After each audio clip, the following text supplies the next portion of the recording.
Hello everyone, আজ আছে একটা পুজো বাড়িতে ইনভাইট। তার জন্য দুপুরবেলা রেডি হব। আর প্রচুর গরম পড়েছে। তোমাদের ওখানে কেমন গরম পড়েছে বলো তো? আমাদের এখানে প্রচুর গরম পড়েছে, তাই একটা হালকা ফুলকা আউটফিট পরলাম।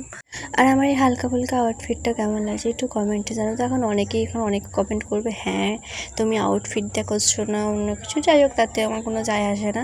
তো সেই জন্য অনেকটা বড় গেঞ্জিটা ছিল বলে একটু ভেতরে ইন করে নিচ্ছিলাম, নাহলে তো ক্যামেরাটা সেই হেলালে টাইপের দেখতে লাগছিলো। এমনি একটু হেলালে টাইপের দেখতে লাগে, সেই জন্য একটু হেলালে লাগছিলো বলে তারপরে একটু সানস্ক্রিন মেখে নিচ্ছিলাম, নাহলে যা ট্যান পড়বে। আর যেহেতু গরম, আর আমি রেডি হচ্ছিলাম তখন 1টা বাজে। আর দেখো এই ব্যাগটা দেখো, আমার মতনই কিউট না, কি সুন্দর দেখতে না?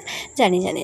তারপরে একটু হালকা করে কাজল লাগিয়ে নিচ্ছিলাম, যেহেতু ইনভাইট বাড়ি যাচ্ছি, মানে পাশেই খেতে যাচ্ছিলাম কালী পুজো বাড়ি, তো সেই জন্য তারপর একটু মাস্কারা লাগিয়ে নিচ্ছিলাম। চোখটা কেমন ফিকা ফিকা লাগছিলো বলে।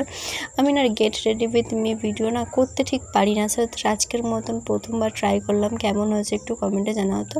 যদি তোমরা কমেন্টে যদি বলো যে ভালো লাগে, নেক্সট ভিডিও আমি আবার get ready with me video আবার আনবো। তারপর এখানে এতগুলো লিপস্টিকের মধ্যে ভেবে পাচ্ছিলাম না কীরকম লিপস্টিক আমি ইউজ করবো। তারপরে মাথায় একটা আইডিয়া এলো, তো লিপস্টিকটাকে সেইভাবে আমি ঝট করে পরে চুলটাকে আঁচড়ে নিলাম। তারপর একটু পারফিউম দিলাম, যেহেতু গরমকাল গায়ে গন্ধ ছাড়বে সেই জন্য।